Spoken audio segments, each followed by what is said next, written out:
Hello. In this episode, I am answering a few of your burning questions, and these are good ones. These were submitted on Instagram, and I'm going to keep them anonymous. But today we are going to dive into questions like how to glow up and what glow up tips I would give to fully embody how you want to feel on the inside and the outside, to shifting feelings of money scarcity, to how to tap into higher levels of creativity when we are in a rut, and more.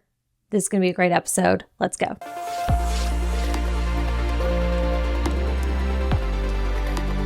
Welcome to All In with Allie, the podcast for online business owners and entrepreneurs who are ready to create the life and business of their dreams. I am so happy you are here. Let's just dive in, okay? We don't need any introduction other than what we've already done. Let's just get to the good stuff. Okay. So the first question that I got, and again, these were all submitted on Instagram. And if you ever have a question or a topic or something for me to riff on in an episode, you can always DM me either on the podcast Instagram at, what is the podcast Instagram? I think it's All In with Allie podcast. I don't know. You can see it on my personal. So on my personal, you can also DM me there. It's at Allie I Reeves, and in my bio, I linked my podcast. I can't remember the exact handle, okay? Either way, you can DM me. And listen, podcast episode ideas are very helpful. When you are recording something brand new every single week, you appreciate feedback and ideas. So never feel shy about them. But these are great questions. So let's dive in. The first one that we are going to answer is pretty simple, but I think helpful. How many hours a day do I work in my business, or how many hours do I work on my business? So the first thing I want to say here is, obviously, this is going to be different for every single person. Every business is going to require a different level of focus. Everybody works at different levels. You know, like I know people who are very 4-hour work week type people. Whatever, like, what is it? Whatever. I think that's the book, 4-Hour Work Week, something like that, where they get more done in an hour than I can do in a day. It's just the way that some people are. I'm not that way. I'm full Manny Jen. I'm designed to work. I hate saying that, but it's kind of true in a sense. Like, I love it. I still have some conditioning of like 9 to 5 thinking, but that actually really works for me. And I don't mind it because Chris has a traditional 9 to 5. We both work remotely, but you know, while he's working and we have childcare, that's a great time to work on my business, which happens to be about 9 to 5. So that is when I am working on my business. It's not every single hour. Like I have my head down and I'm working 8 hours a day. I keep it very flexible. I book no more than 2 calls a day. If I can, I have less calls than I've ever had, which is something really exciting. And then I do creative work and I eat when I want to, and I take walks with the dogs and I run errands in those times, and I go work at different places. And, you know, there's a lot that goes on in those hours, but that is what my workday looks like. Now, to give a little bit of perspective, when I first started this business, like back in the very, very, very beginning, when I shifted my social media company to my current business, which has of course evolved, but in 2018, I shifted my social media management business to teaching online. And when I did that, Cruz was just born. So I was a brand new mom. Chris was working in Nashville. So he would have to leave the house at about 6:30 in the morning and wouldn't get home till about 6:30 at night. And we didn't have a nanny at the time. Like Cruz was really young and it just wasn't the plan at the time. I wanted to be the sole caretaker for him. So I built this business in, I don't know, a couple of hours a day. You know, Cruz would at the time take 2 90-minute naps if I was really lucky a day. And then I would kind of, while he's eating, I would do lives, and I still have footage of him sitting behind me eating a snack while I'm trying to do a live. I still have videos of me recording videos and on Instagram, and Instagram stories is when Instagram stories first became a thing. And I'm like bouncing him on my side. And I mean, that's just how I did it. And I did it in a few hours a day. And then Chris would come home, and there were many times that I would have to host a late night call because I couldn't do it during the day because scheduling. And it was a little bit more of a grind. And then as my business started to grow, then, and Cruz also was growing and was a little bit older, then we brought on childcare. We hired our first nanny, and I had more time and focus time and predictable time to work during the day. And that made life and business a lot easier. So I just want to share, I certainly didn't start this business working 8 hours a day on it, but that's what I get to do now. And I'm very fortunate. And also, I think it's fair to say too, my goal most weeks is to be able to take Fridays off or to do creative work on Fridays, depending on whatever it is that I want to do. Like, I don't do Voxer coaching on Fridays. I don't see clients on Fridays, except for very, very rare exceptions. Like, I have some clients who are overseas in Australia and in the UK. So sometimes we make exceptions there. But anyway, my schedule is pretty flexible. But in terms of when I do work, it's between about 9 and 5 p.m. The next question, I love this one so much. It's so good. I could talk about this all day. But the next question is, what are some glow up tips to embody the outer image of how we feel inside? Meaning, my inner work is on point, things are happening, but I want to work on the outer image too, from workout to health to wellness to outfits to makeup. What would you do if you were starting at all of this from scratch? So good. So exciting. I think this is kind of like a manifestation secret. This is this is just another version of acting as if, in a way, right? Like, what we're referring to here is full embodiment. It is being a mirror and being an example of how you want to feel on the inside and the outside. And that's where a lot of people kind of get confused, or they slow themselves down a bit because they allow themselves to be one way, maybe in business or in certain practices, right? So for example, let's say you're growing a business and you have a desire of being a business, a highly respected businesswoman who makes bold decisions and who is highly respected and has strong boundaries, right? Like you desire being this powerhouse type person.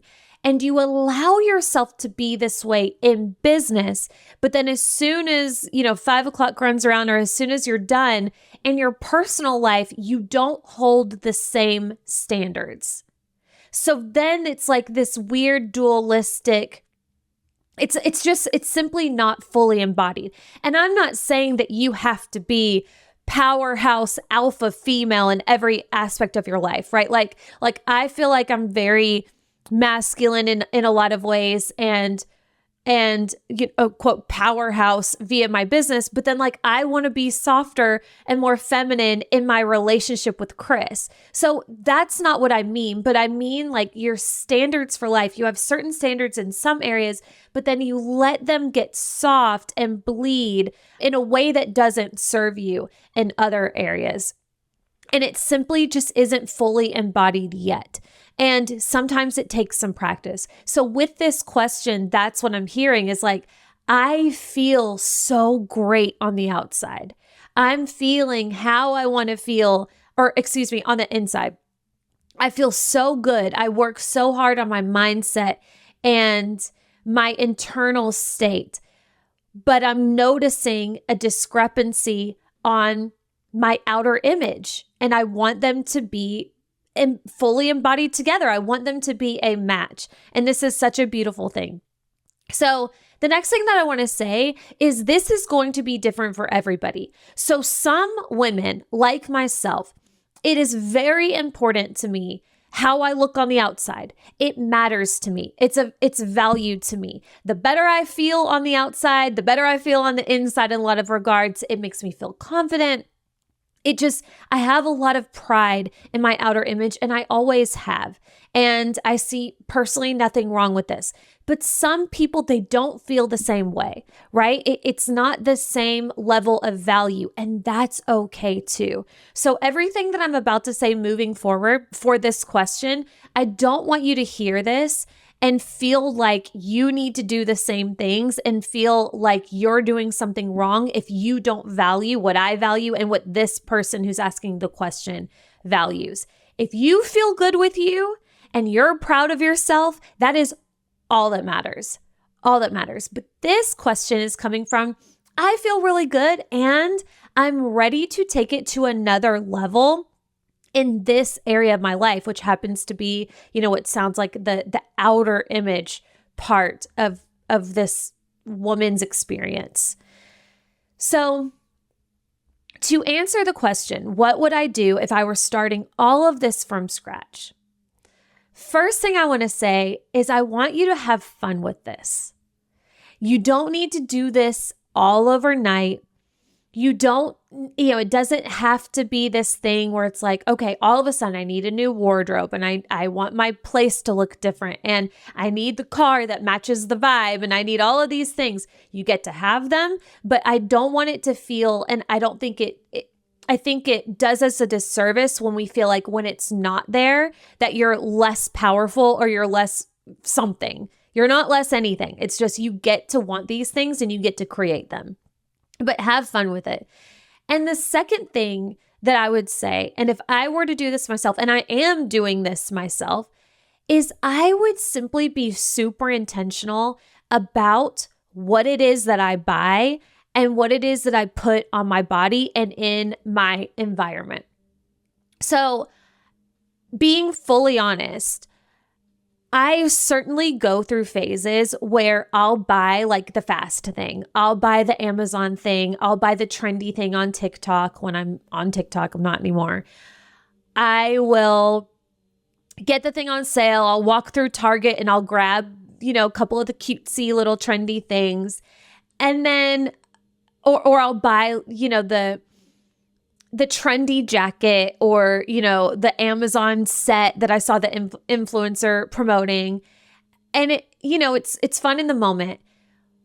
But, and again, everybody has different relationships with consumerism and the things that they buy.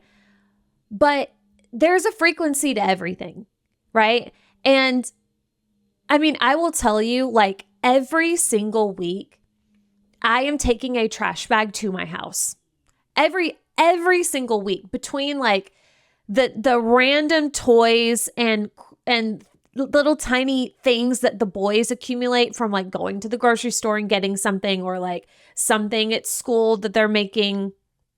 Or it sounds bad, like taking a trash bag to their art projects. Some of them, yes. Sorry. And then not to mention like Chris is constantly buying some sort of like sports thing or hat or something on Amazon, some sort of like stretching thing on Amazon. Oh my God, don't even get me started.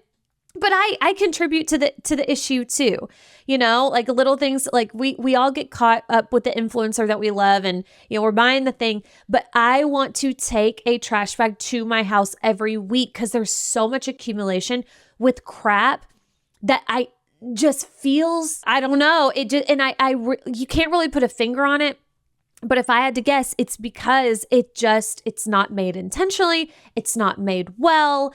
It's not made to last. It's just either fast fashion or fast plastic or fast shit. I don't really know what it's called. It's just fast and it is what it is. Like it serves a purpose for a time and then it accumulates and it's just there. And it drives me in freaking insane. And I personally am craving just a refresh of my home and all of my things. Like I see the same thing in my closet, and I do closet, my sister is the luckiest chick on earth because I'm constantly giving her my clothes and it's good stuff, but it's like I wear white t-shirts and good jeans, and I'm like, why do I buy anything else most of the days? So I guess all of that to say, that's just me. That's my experience. But again, you're asking if I were to do it all over again and start from scratch, I simply would invest in quality pieces all over my life, from, high quality skincare that I feel good putting on my body, to good makeup that I value. And it's not just like quick stuff that I'm buying because some influencer did a video on it. Clothes, especially, like a good, solid, high quality capsule wardrobe feels very enticing.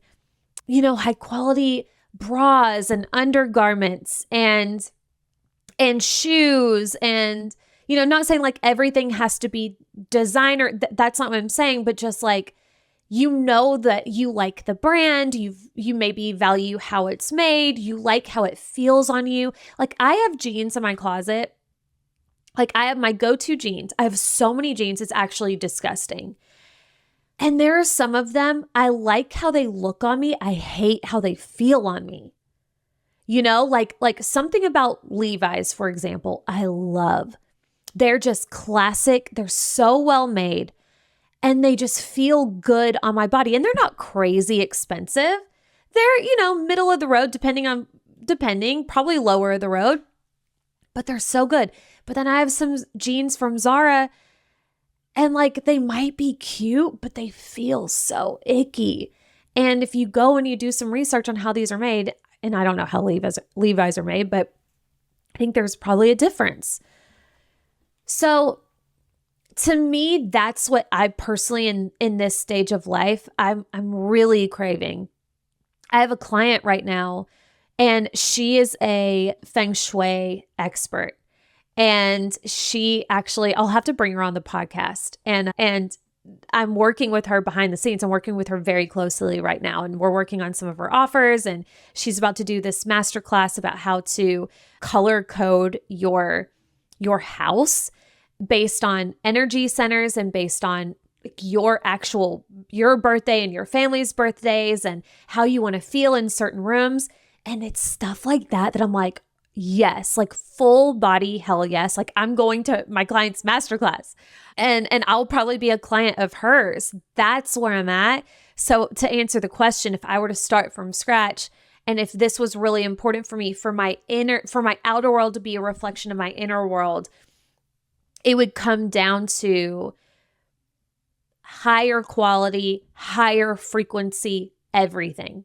And it may look like I have to buy a little slower because of budget reasons, right? It may look like I can't redo a whole room overnight because I want to buy a higher quality lamp, or I want to buy a higher quality rug, or the higher quality candle, or whatever. But okay. And this is like such a silly example. Okay, a couple of years ago, I bought myself my first diptyque candle. Okay. And you've seen these around. They're the candles with like the really cool branding with like the letters that overlay. Just search diptyque and you'll see it. Most of you probably know what that is. But they're not cheap. And I bought my first one because I wanted like a fancy, nice candle for my baths. I'm a big bath gal. And this candle brought me so much joy.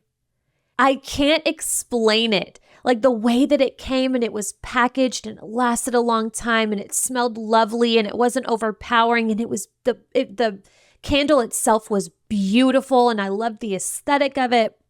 And I bought a couple of more for the house, and then they kind of ran out. And then it was kind of one of those things. I was like, do you need the diptyque candle? Like just get the Home Goods candle, get the Target candle. It's not the same. For me, it's just not the same. Like there are just some things that I would much rather invest in and get the quality thing. And I fully believe if it makes you feel a certain way, if you feel a certain way, you're at a different frequency, you're going to attract differently. I think if you're walking around and you feel good on the inside and you feel like how you are presenting yourself to the outside world, whether that be how you feel wellness wise, right? Your skin is glowing. You've been working out. You feel like you're more toned. You're going to feel more confident in your body. You're going to sit up straighter. When you feel confident in your clothes and you feel like what you're wearing well and it feels good on your body. And it doesn't have to be expensive. It can be Zara. It can be whatever you want. Like you can feel good in Amazon stuff. I'm wearing an Amazon t-shirt right now and I love it because it fits so well. Like I'm about to buy 7 more of these. So like I'm a big fan of high-low fashion, investment pieces and then like more affordable t-shirts or whatever. Like whatever if it feels good for you, that's the goal. That's it, right? If it feels good for you. And I think where we get a little caught up and confused is because there are a lot of people online, a lot of influencers where they love the Amazon sets. They love wearing these things and God love them. Like there's nothing wrong with that. But I fall into the trap again and again and I get the thing and I'm like, it just doesn't feel good on my body. It might be cute. It's a mismatch. It's simply a mismatch. So I think like when we can stop making drama with this and making ourselves feel bad about it, and I think we can just own it. And I think it was, what was it? Marie Kondo? Wasn't that her whole thing? Like, and I never watched that show. And when she was big on Netflix, she had like a show on Netflix. But I think that was the whole thing, that she had you like hold whatever piece of clothing or whatever it is. And was like, wasn't it like, do you love this thing? I don't know. It was something like that. And I fully get that now. It's like, how does this candle make you feel? Yay or nay? If it's nay, get it out of the house. It's not worth it. So anyway, I think the fact that I think this idea and this question and having this level of awareness of like, okay, there's a couple of things that are in misalignment. I feel great on the inside, but something on the outside isn't quite a match. It's so worth exploring. And by the way, that can be reversed. You see that all the time. You see people who look fantastic on the outside, or maybe they feel great on the outside, but inside is really crummy.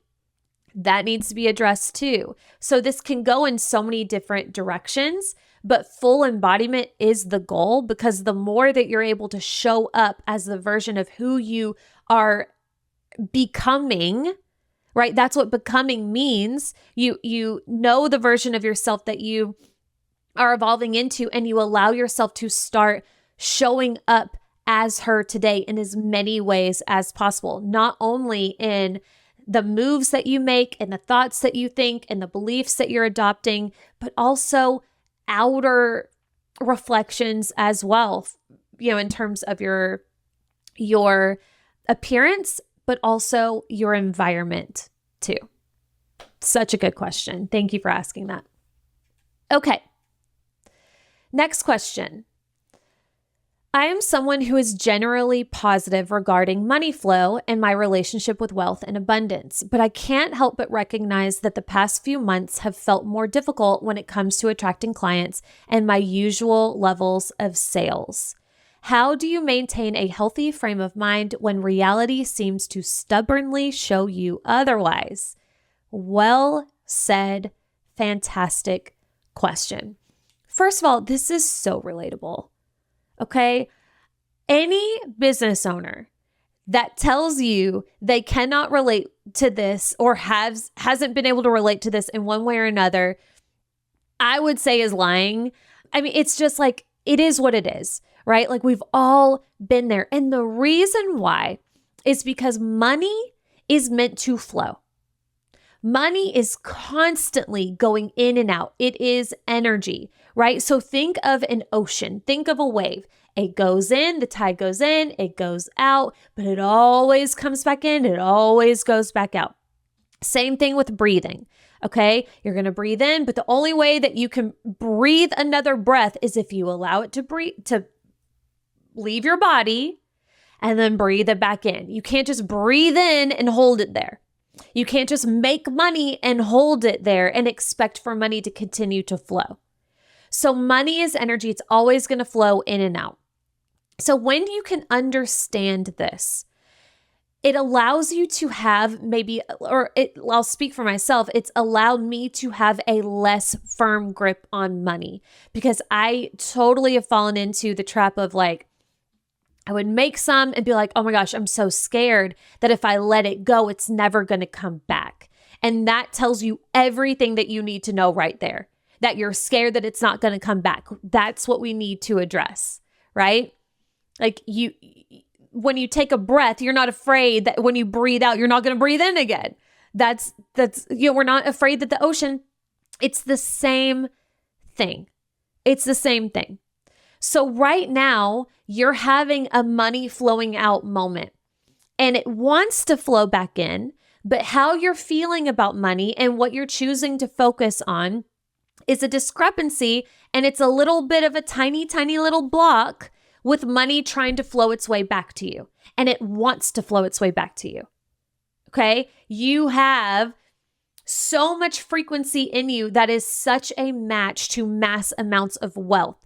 But it has to be, for that frequency to be the thing that is the antenna attracting those levels of wealth, you have to be attuned to that antenna. You have to be attuned to that frequency. But right now, you're attuned to a lower level frequency. Therefore, that money, it's trying to come to you, but your will is saying it's not happening. It's blocked. It's stuck.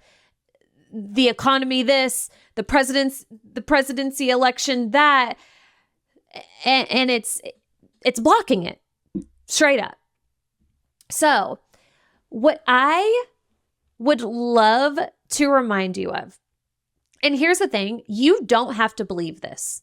Okay. I realize everybody has their own relationship with spirituality. Everybody has their own understanding and level of belief with quantum physics. I am a deep, deep believer in the power of our minds. I think that's pretty clear. Like if you've been listening to this podcast for more than 5 minutes, you know that that's my shit. And you do not have to believe a word that I say next for this to work for you, right? Like all I am encouraging you to do is simply practice thinking a different way. Practice focusing a different way. It doesn't mean you have to believe in the law of attraction. It doesn't mean that you can't believe in Jesus. It doesn't mean that it just simply means that you're going to be thinking about things and training your mind to look at situations a different way. Okay. What could go wrong? What could go wrong? You feel a little bit better. You're a little bit happier. You actually start attracting the money that you actually want to create. Sounds awful. You know, I feel like I'm not talking to anybody here, but you just never know. Anyway, my point in saying that is like, again, you don't have to be a crazy believer in this. But what I will tell you is your reality will shift and you will notice what you predominantly focus on. So it sounds like this person who submitted this question in the past was in a really good place with what she chose to focus on. And that continued to manifest in her life, right? She was focusing on money flow. She was focusing on clients paying. She had that level of belief and clients paid her, right? So she what is the freaking word that I'm trying to think of that's going to drive me insane? She perpetuated that via her thoughts and her beliefs. But here's the other thing. Business is also going to ebb and flow. So in the same way that money flows in and out, business as an entrepreneur, it's going to go up and down, right? Nobody just grows linearly. That's not a thing. So when business starts to do its thing and ebb just a little bit or a lot of it in some cases, what most people do is all of a sudden their brain freaks the hell out and says, oh no, something's going wrong. The plane is crashing. We're never going to get back up to where we were. Something's going wrong. And instead of Number one, reminding themselves, okay, what goes down must go back up and vice versa. It's only a matter of time till this turns back around. And number two, is there something that I'm doing? Is there something that I can take responsibility for this ebb? Is there something in my business practices that needs to be tightened up a bit? Is there something in my energy that needs to be shifted a bit? Am I letting outer circumstances dictate my feelings on wealth and abundance? Because everybody feels good when money's there. Everybody believes in wealth and abundance when money is flowing. That's not impressive. What's impressive is when money dips and you still have that healthy relationship, because you know and you have that level of certainty that of course it's going to come back around, that of course it's going to flow back to you. As long as you take the actions in alignment with what you want to create, it has to happen. But what a lot of people do is as soon as that ebb starts happening, they start freaking the hell out, and then they start focusing on the lack. And what starts to happen? They start perpetuating the lack. And they say, see, it's an election year and business started to ebb. And I knew this was going to happen. Everybody said this was going to happen. I knew this was going to happen. And look what's happening. Nobody's buying. They didn't buy last month. They didn't buy the month before that. And they're not buying this month. So it must be something else. And then it turns into this whole downward spiral. And meanwhile, you're still focusing on shit that you don't want to happen. You're still perpetuating shit that doesn't want to happen. And then you're like, none of this works. Everything sucks. I'm not meant to be an entrepreneur. I hate my life. Everybody's lying on the internet. The coaching industry is a scam. There's no way people are actually making money. I'm not making money, so they can't be making money. And you wonder why nothing's fun anymore and money's not flowing to you. And by the way, I'm not saying this is the person that submitted this question. I'm just going off on lots of different tangents here. Because, by the way, I've been here. I've done this. And this is what our ego wants, right? God forbid it's something that we're doing. God forbid it's our focus. And we have to take responsibility for, okay, what... I played a card somewhere down the line and this is where I'm at. This is what it got me. How can I play a different card now? You know, instead it's like, it's not me, it's the election. It's not me, it's the economy. It's not me, it's people that are scared to take risks. It's not me, it's people lying on the internet, you know, and it's just constant projection and lack of self-responsibility. And what does that create? 9 times out of 10, a lack of the results that you actually want. So here's what we're going to do. We remind ourselves what you focus on grows.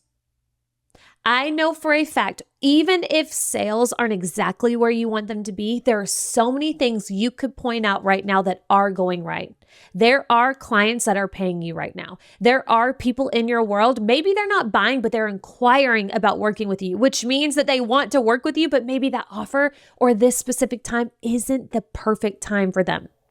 It says nothing about you. It's just where they're at, right? There's so much abundance around you.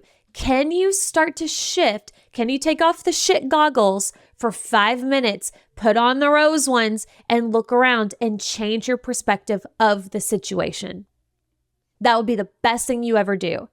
And the more that you can practice that, you are starting to shift that frequency from down here to lack frequency, scarcity frequency, up more toward the frequency of wealth, abundance, whatever you want to call it. And you will notice, probably faster than you think, those results start to shift. It happens so fast.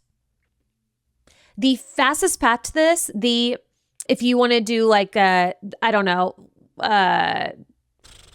shortcut to this, is gratitude. That's it. Gratitude. How can you get yourself back in a place of gratitude? What is going right? Right? Like I talked about in the 40K, I think it's the last episode, how I had a 40K day. And the day before it was like a zero sales day. And I was just really funky for a myriad of reasons. And I was just like, okay, if I really believe in this, the last thing I'm going to do is like keep bitching about things that I don't want to happen. So I shifted myself. I started talking about like, wow, I'm healthy. My kids are healthy. We have a roof over our head. We're not worried about what we're going to eat tonight. I have clients that are paying me that love me. And it just started, I could literally feel the shift in my body. Am I saying that's what brought on the 40K day? I'm saying it certainly didn't hurt. And also, and no, there were other actions that took place before then, but there are other actions that you have already taken too. That money it's here.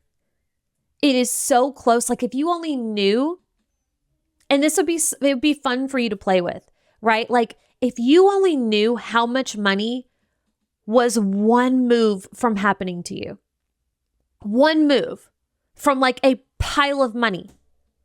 Within an hour in one day, $36,000 flew into my bank, into my business. So like it's so close, but you have to shift it. There's got to be something here. You have to be willing to take responsibility for where you got off track. And then you have to take full responsibility for how you get yourself back on track. And I am not saying that we bulldoze our feelings, that we don't feel a certain way. I'm not saying you can't have a bad day. You can't have a bad week. Okay. This is not like a toxic positivity thing where like you need to be this fairy robot who only thinks positive feelings all the time. That's not what I'm saying. It's what you choose to focus on. You can be in a shitty mood and still know that money is coming to you and still be rooted in gratitude for where you're at in so many areas of life. You can still have a broken heart or be sad for a loved one in your life or whatever the case may be and still be deeply rooted in your own personal power. You can forget and not feel rooted in your personal power for short periods of time. That of course is going to happen. But you got to bring yourself back. Don't stay there too long. I think we get a little, and it's like this victim, I hate to say it, and again, I resonate with this deeply, but like it feels good sometimes to put on the victim hat and be like, nothing's working. Why me? Nah, it like that serves us to a degree because it means that we don't have to take action or it's not us or whatever, it doesn't matter, but it's not serving you in the way that you think it is. Maybe for 5 minutes and then get over it. Move on. Like we have a business to run. We have a life to change, lives to change. Okay. So another thing that I want to say to you is this, and this is a cold, hard fact. And this is for all my girlies out there that but are susceptible to these general seasons, whether that be in the year or in, terms or whatever, where supposedly people don't spend as much money. Right? You'll hear people say, well, people don't like to buy things over the summer. People don't like to buy things in the winter. It's an election year.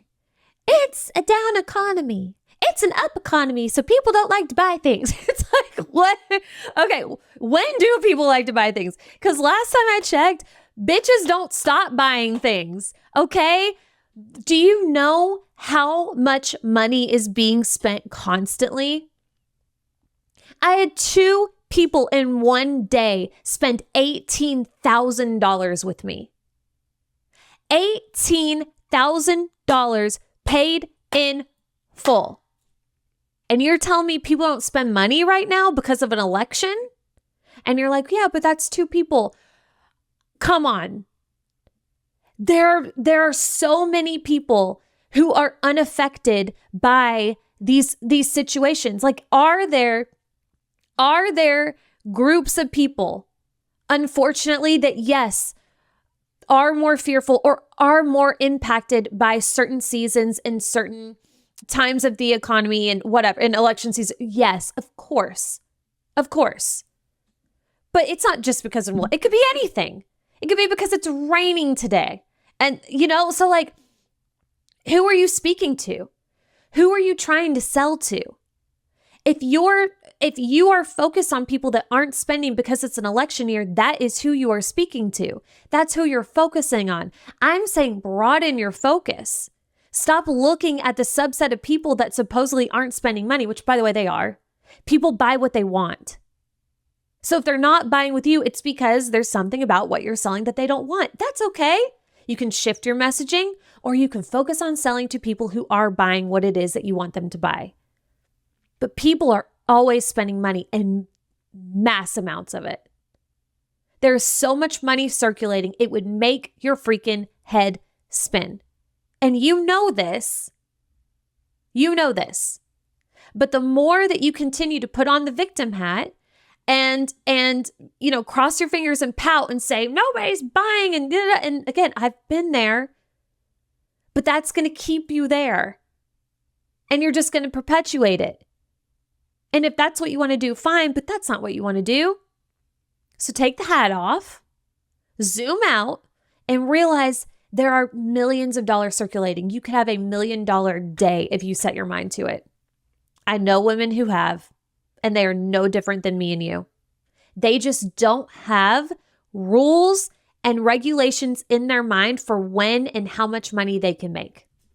Right? They have no stipulations of, I can sell here, I can't sell here, I can sell during this time, I can't sell during this time, I can sell something that's this much, but I can't sell something that's that. No, they make an offer that feels good, they price the offer in a way that makes sense to them, and they put it out in front of the right people, and the right people buy it. And if they don't buy it, they make something else. And they make it mean nothing. So speak to those people. Speak to the people that are buying, because they're out there. Okay, next question. I feel such a lack of creativity lately, and it's really freaking me out. What do you do to boost yours when you are feeling uninspired? When I tell you, this has been a theme in my life and my own circle lately. I have felt this way. My mastermind has been feeling this way. Like, all of us have been talking about this. So I don't know if it's like, and you know what? I was about to say, I don't know if it's an astrological thing, but that's kind of the same thing as saying like, it's the economy. These are all just little blocks that we put on our own path, right? If you keep saying like, you're blocked, you're blocking yourself. So stop saying that. But I will say, like, I get it. And I know a lot of women who would relate to this. So here's what we've been doing. And here's what I've been doing.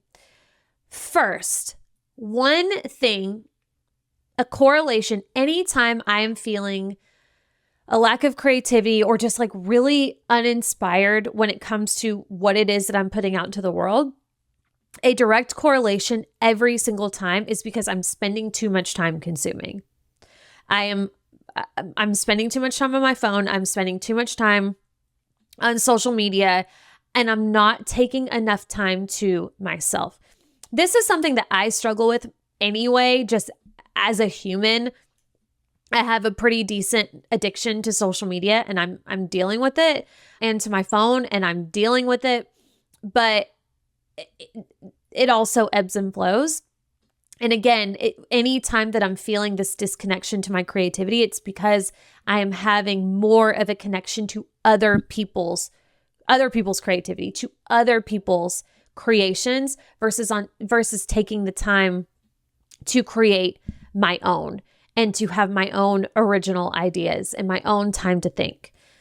So the first thing that I want to share with you is this app that actually one of my dear clients, Scotty Durrett, she is the podcast host of Momplex, which I've had her on the show. She does soul readings. She's an incredible woman. And she introduced me to the Opal app. And this thing has changed my life. It changed my life in a freaking day. It is by far one of the best apps I've ever downloaded on my phone. And all it does is it blocks whatever app you want it to block for certain periods of time.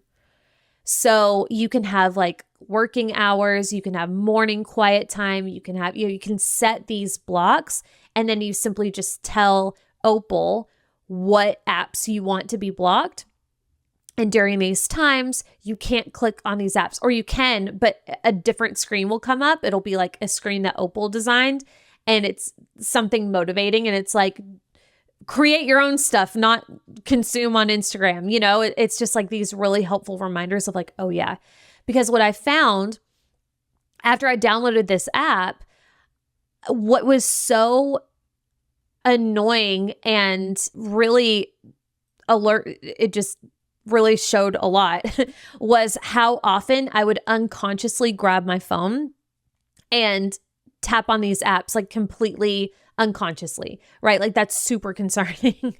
So what was cool is like I would do that just out of pure habit and tap on an app to do some mindless scrolling, and it wouldn't let me. And I was like, oh yeah, okay. And you have to put your phone down and you get back to what you're doing. And you're getting hours of your life back. And if you want to take a little break, you can, but you have to go into Opal. It makes you wait 6 seconds, which allows you to like, again, come fully conscious to what you're doing. So you can't just like tap and you're back in. And then you have to tap on a button, take a break, and you have to set a time limit for how long you want that break. So it just makes you be super intentional. Like, okay, I actually do need to get on Instagram right now to respond to a message. So I'm going to set this timer at 5 minutes, and then it automatically kicks you back out.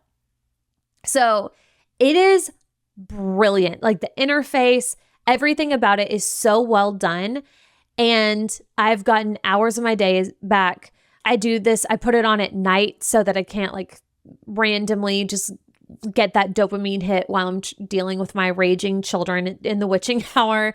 And it's just been really nice. It also calculates for you as well how much of your life you've spent on your phone. So like when you first download the app, it says like, about how many hours do you think you spend a day on your phone? And I think I put in, I don't know, 3 hours a day, something like that. I don't know for sure. I don't even want to know, but it calculated over a lifetime how many years I would spend on my phone if that's how much time I spent. And it was sickening. I can't remember the number now, unfortunately, but it was years. I mean, years and years and years of your life on your phone, which is tragic. I mean, so depressing. And it just puts things in perspective. And by the way, I got kind of lazy with the app last week, and it sent me a notification. It was like, actually, you were on your phone 5 hours this day or 6 hours this day. You're actually double what what you thought you were spending on your phone. So you're actually spending 40 years of your life on your phone. I'm like, it's not that much, but it is terrifying. So I couldn't recommend more. Everybody get the Opal app, because like we just need to be more intentional. It's not that we can't consume. It's not all bad, but everything in moderation, right? Like anything that is good for you, taken too much can almost kill you. Like anything, right? You can drink too much water and drown yourself. That's a thing. So same thing with social media, same thing with everything. But unfortunately, these devices and these apps, as we know, are wildly, wildly heroin level addicting. I don't know. I've never taken heroin. Thank you, God. But it's addicting, bad. So we don't want to be dominated by that. We don't want to turn around in 10 years and realize half of that was spent watching dumb shit on Instagram. So we can take control, and that's a really helpful thing. And with that, you are spending less time consuming and more time working on your own shit or doing whatever you need to do. So that's a help. And then in the same vein of that, taking time alone, taking quiet time. I have shared this so many times, and this is still something that unfortunately I find myself struggling with, but like I'm addicted to consuming. I'm addicted to other people's inputs. I have the podcasts that I love. I have the YouTube channels that I love. I have the books that I'm listening to. I'm addicted to learning and listening to interesting conversations. But the issue with that is I'm not giving my brain any space to do its thing, right? Unless I'm sleeping, my brain doesn't have time to come up with its own ideas or to sort out the problems that I've given it. So it's just a mess. And it's using all of that energy, taking in all of this other information, trying to sort out my own shit, in 2-second increments when I'm not listening to something. And it's a wonder why I don't have creative ideas. So I would assume whoever submitted this question could probably relate to that a little bit. One thing that I was inspired by my husband is he will do things where he intentionally doesn't listen to the phone. For example, like when he's mowing the lawn, we have a really big side yard. And when he's doing the side yard, because it takes, 45 minutes or so, he will intentionally not listen to a book or not listen to whatever. And he'll intentionally just raw dog it. And the amount of times he's come in from mowing the lawn and said to me, you have to hear this download that I got. Listen to these ideas. Or like he'll rush in and write all these things down on a notepad because, shocker, his brain, he was able to like get some download, or his brain gave him a solution to an issue, to a creative issue that he was having. And it's like, oh, okay. That could happen for us too. So it's not complicated. You just probably need a little bit more time to think, a little bit more time to yourself, a little less input, and less time consuming, like us all. Okay, so that's good for today. We have a few other ones that we'll cover in another episode, but for now, that will do it. I hope this was helpful. If it was, take a screenshot, tag me on Instagram. Let me know how this was helpful. Leave us a 5-star review on iTunes. That is more helpful than you will ever know. If you enjoy this, that would be the best way that you can say thank you. But other than that, I love you and I will see you here next week. Bye.